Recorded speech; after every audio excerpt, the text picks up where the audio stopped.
नमस्कार दोस्तों, हमारे चैनल अतुल्य जीवन में एक बार फिर से आप सभी का स्वागत है।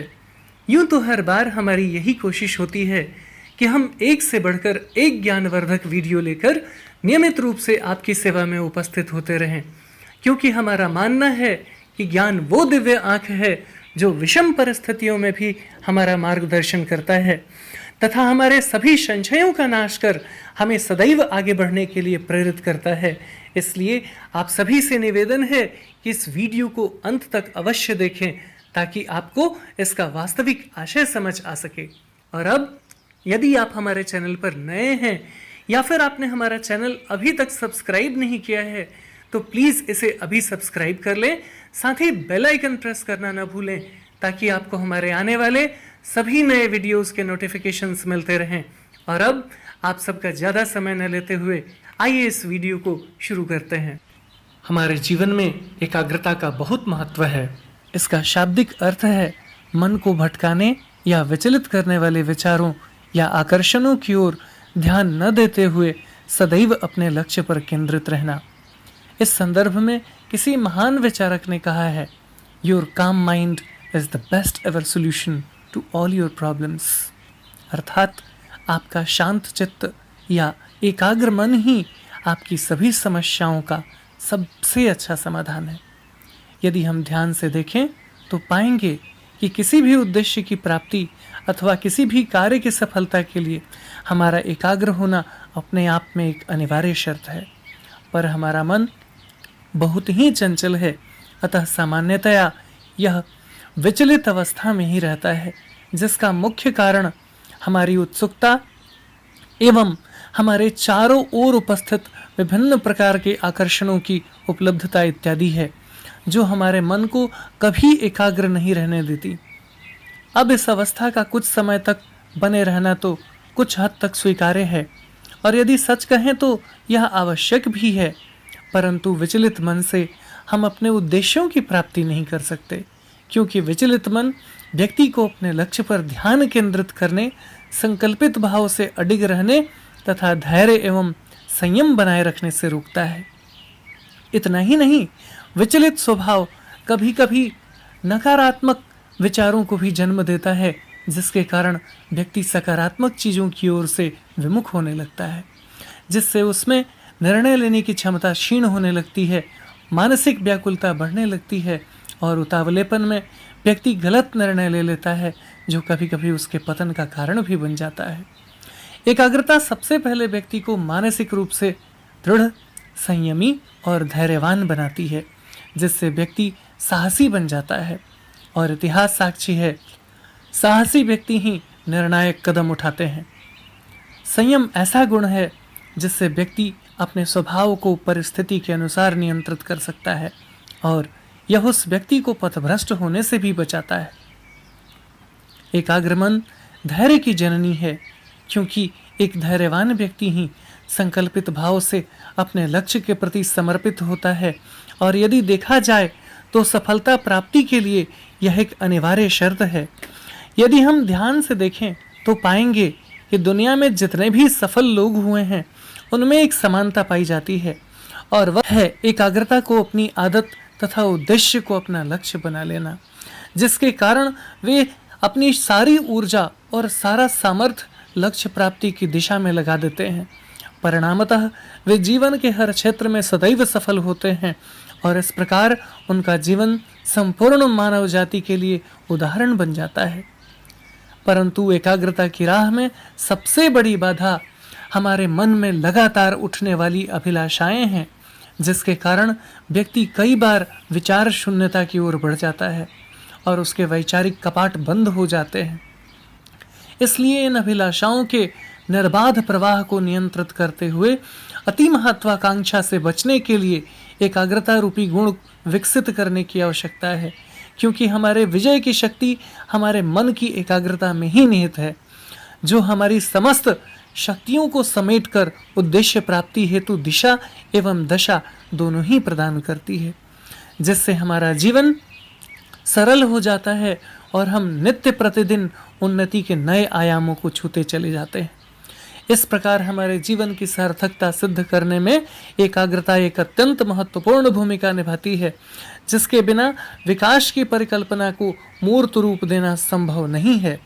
इसलिए हम सभी को एकाग्रता रूपी इस गुण को ध्यान अथवा योग के निरंतर अभ्यास से विकसित करने तथा इसे अपना स्वभाव बनाने का प्रयास करना चाहिए, ताकि हम अपने प्रयासों में सफल हो सकें तथा अपने आने वाली पीढ़ी के लिए उदाहरण बनकर उनका मार्ग प्रशस्त कर सकें।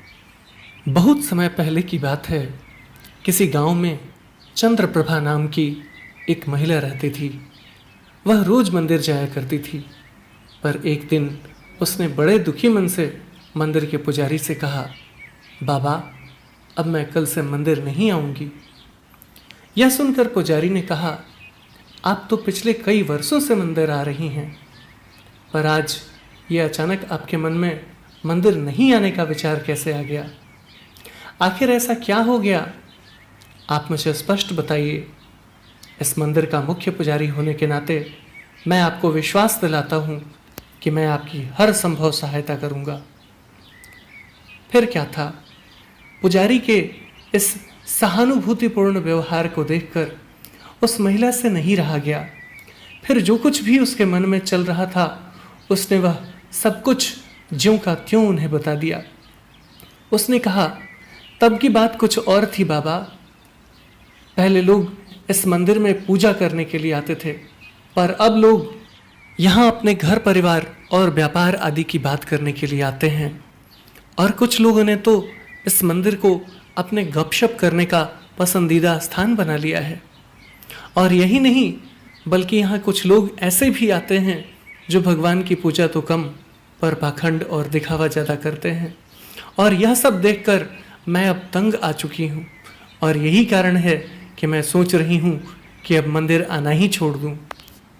यह सुनकर पुजारी कुछ देर तक चुप रहे।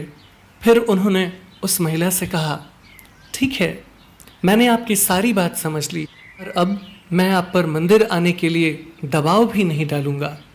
पर क्या आप मेरे कहने से एक दिन और मंदिर आ सकती हैं? इस पर महिला ने कहा, ठीक है, मैं कल भी मंदिर आऊंगी। और यह कहकर वह अपने घर चली गई।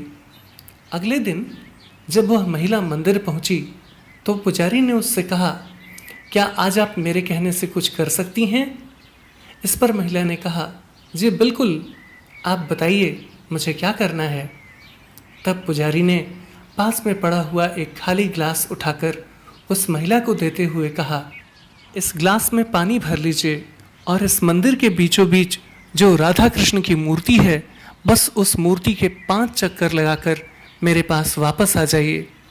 पर मेरी एक शर्त है, इस ग्लास से एक बूंद पानी भी नीचे नहीं गिरना चाहिए, अन्यथा आपको यह पूरी प्रक्रिया फिर से दोहरानी पड़ेगी। यह सुनकर उस महिला ने कहा, बस इतनी सी बात है, मैं तो यह काम आसानी से कर सकती हूँ। आप बिल्कुल आश्वस्त रहें, मैं एक बूंद पानी भी नीचे नहीं गिरने दूंगी। फिर क्या था, उसने ग्लास में पानी भरा और राधे कृष्ण की मूर्ति की परिक्रमा करना शुरू कर दिया। और देखते ही देखते उसने मूर्ति के 5 चक्कर पूरे कर लिए तथा पुजारी के पास जाकर खड़ी हो गई। यह देखकर पुजारी ने उस महिला से बैठ जाने के लिए कहा। फिर उन्होंने उससे बारी बारी से 3 प्रश्न पूछे। पहला प्रश्न, क्या आपने आज किसी को फोन पर बात करते देखा? दूसरा प्रश्न, क्या आज आपने किसी को मंदिर में गपशप करते देखा या सुना? तथा तीसरा प्रश्न, क्या आज आपने किसी को यहाँ पर पाखंड या दिखावा करते हुए देखा? इन तीनों प्रश्नों को ध्यान से सुनने के बाद महिला ने कहा, नहीं बाबा, आज मैंने यहाँ ऐसा कुछ भी नहीं देखा। फिर पुजारी बोले, ऐसा इसलिए हुआ क्योंकि जब आप इस मंदिर के प्रांगण में स्थित राधा कृष्ण की मूर्ति की परिक्रमा कर रही थीं, तो आपका सारा ध्यान इस ग्लास पर था कि कहीं इसमें से एक बूंद पानी नीचे न गिर जाए, और इसीलिए आपको कुछ और दिखाई नहीं दिया और न ही कुछ सुनाई दिया। इसलिए अब आप जब भी मंदिर आएं तो अपना सारा ध्यान केवल ईश्वर में लगाएं, फिर आपको कहीं कुछ दिखाई नहीं देगा और न ही कुछ सुनाई पड़ेगा, बल्कि हर जगह केवल ईश्वर के ही दर्शन होंगे। तात्पर्य यह है कि जब हम अपने लक्ष्य पर फोकस नहीं होते तब हमें अपनी राह में सिर्फ समस्याएं दिखाई पड़ती हैं, पर जो ही हम अपने लक्ष्य पर फोकस होना शुरू करते हैं हमें समाधान भी दिखने लगता है। इसलिए यदि आप जीवन में सफल होना चाहते हैं तो समस्याओं के बारे में सोचने की बजाय समाधान के बारे में सोचना शुरू कर दीजिए। मेरा दावा है इस संसार में कोई ऐसी समस्या नहीं जिसका समाधान उपलब्ध नहीं हो, क्योंकि समस्या और समाधान दो अलग अलग सिक्के नहीं बल्कि दोनों एक ही सिक्के के दो अलग अलग पहलू हैं। इसलिए यदि एक है तो दूसरा भी अवश्य होगा। आवश्यकता केवल इस बात की है कि हम एकाग्रचित्त होकर उसे ढूंढने का प्रयास करें और तब तक ढूंढते रहें जब तक हम अपने प्रयासों में सफल नहीं हो जाते, क्योंकि इतिहास साक्षी है जिस किसी ने भी एकाग्रचित्त होकर समर्पित योद्धा की तरह अपनी समस्या का समाधान ढूंढने का प्रयास किया है वह अपने प्रयासों में अवश्य सफल हुआ है। परंतु जिन्होंने आधे अधूरे मन से प्रयास किया है वे अपने प्रयासों में कभी सफल नहीं हो पाए हैं, क्योंकि जिस प्रकार कमजोर आग की लपटें न तो ज़्यादा गर्मी या प्रकाश दे पाती हैं, ठीक उसी प्रकार आधे अधूरे मन से किए गए कार्य से कभी भी मनोवांछित परिणाम की प्राप्ति नहीं होती। इसलिए जो भी काम करें एकाग्रचित्त होकर पूरी तत्परता के साथ करें। यकीन मानिए परिणाम इतने खूबसूरत होंगे जिसकी आपने कभी कल्पना भी नहीं की होगी। इसलिए कहना गलत नहीं होगा कि हमारा एकाग्रचित्त ही हमारी सभी समस्याओं का एकमात्र समाधान है। और अब इस वीडियो में इतना ही। यदि आपको हमारा वीडियो अच्छा लगा हो तो प्लीज़ इसे लाइक करें और ज़्यादा से ज़्यादा शेयर करें, ताकि हमारा मनोबल यूं ही बना रहे और हम एक से बढ़कर एक ज्ञानवर्धक वीडियो लेकर नियमित रूप से आपकी सेवा में उपस्थित होते रहें। और तब तक के लिए बने रहें हमारे चैनल अतुल्य जीवन पर। हम इसी प्रकार का ज्ञानवर्धक वीडियो लेकर जल्द ही एक बार फिर से आपकी सेवा में उपस्थित होंगे। जय हिंद, जय भारत।